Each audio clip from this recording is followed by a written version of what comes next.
Olá, amados, que a graça e a paz do Senhor sejam com todos. A Ele é o Senhor, somente a Ele toda a honra, toda a glória e todo o louvor, porque somente Ele, o Senhor, é digno de receber louvor. Quando Jesus diz que nós devemos confiar em quê? Nele. Ou em quem?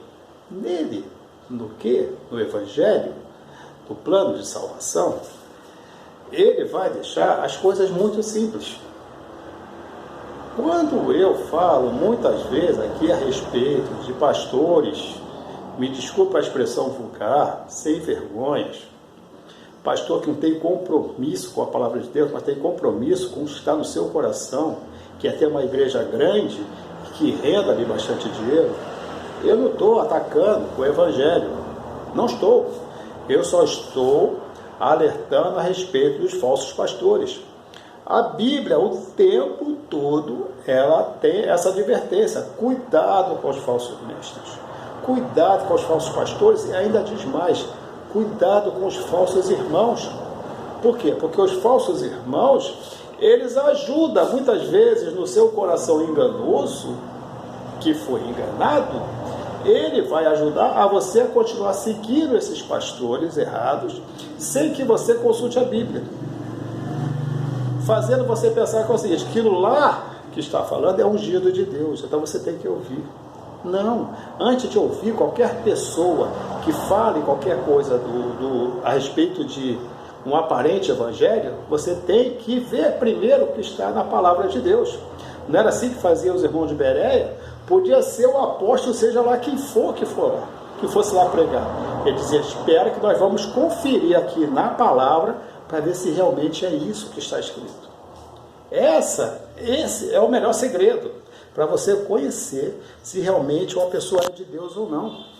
Só que as pessoas, elas têm preguiça de analisar, de ver o correto.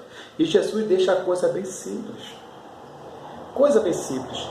Quando tinham situações que eram coisas impossíveis, vou dar um exemplo, a ressurreição de Lázaro, era uma coisa que para eles estava perdido. Lázaro morreu e acabou. Morreu e acabou. Quando Jesus diz para a irmã de Lázaro, que ela fala: ele morreu, acabou, já tem 4 dias. Jesus só fala uma coisa só. Ele fala assim: tem que orar, tem que jejuar, tem que ir no culto, tem que receber água ungida, tem que dar oferta, tem que dar o dízimo, tem que participar do círculo de oração, tem que fazer nada disso. Ele falou: apenas creia. Apenas creia. Apenas creia. Mas o que você vai crer? Naquilo que é a fonte da fé, que é Cristo. Ou então você só precisa conhecer a Cristo, a sua palavra, e crer. Pronto, acabou. Só isso. Você não vai errar na vida espiritual se você fizer isso. Apenas creia. Quando ela diz então: mas ele já é morto. Ou seja, ela está falando: Jesus não tem noção do que aconteceu.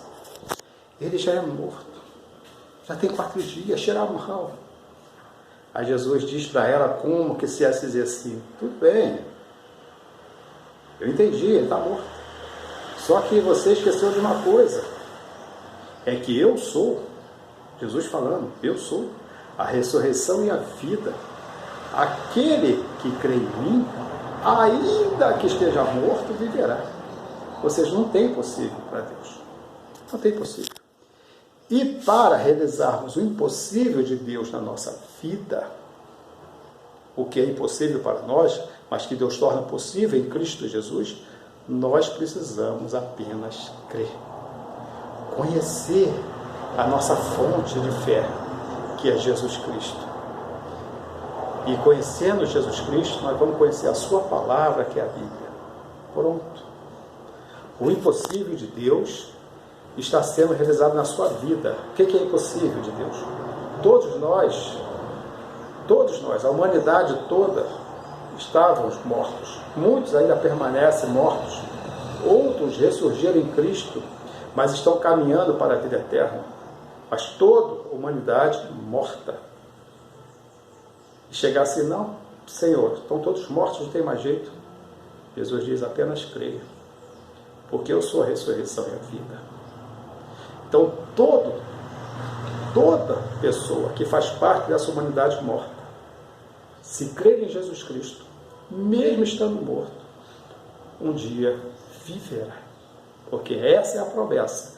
E ele cumpriu, ressuscitando Lázaro após 4 dias de mortos, ou no 4º dia da sua morte. Então, a mensagem é essa: não entre direto para o que os pastores, homens ensinam. Eu não estou dizendo que você deve desobedecê-los, não. Faz uma análise. Veja o que ele falou, se está de acordo com a palavra de Deus. Assim você saberá certamente se você está seguindo algo certo, e também saberá certamente se aquele homem é ou não é um homem de Deus. É simples. E qualquer pastor que discordar disso já não é mais um homem de Deus, porque a palavra diz que nós devemos sim pesquisar e saber se a fonte de pregação desses homens é realmente a palavra de Deus ou não é. Essa é a minha luta. Essa é a minha luta, para que você conheça o verdadeiro Cristo e a verdadeira palavra, o verdadeiro mandamento que está na Bíblia Sagrada para os nossos corações. Somente isso e mais nada, e você será uma pessoa feliz, uma pessoa que terá certeza da sua salvação, e não dará com dúvida, como muita gente, muita gente que se diz cristão, diz: eu não tenho certeza, isso aí só o Senhor que sabe. Não, o crente tem que ter certeza da sua salvação, porque se a nossa salvação está em Cristo, e se só Cristo sabe e você não tem certeza, então você não está em Cristo, porque quem está em Cristo é nova criatura. Que Deus abençoe, e lembre-se que servir a Deus não é difícil, o que é difícil é deixar o pecado. Até a próxima, querido Deus, um forte abraço, e que Deus nos abençoe sempre. Se inscreva, dê um like, e vamos levar a palavra de Deus para esse mundo que jaz no maligno.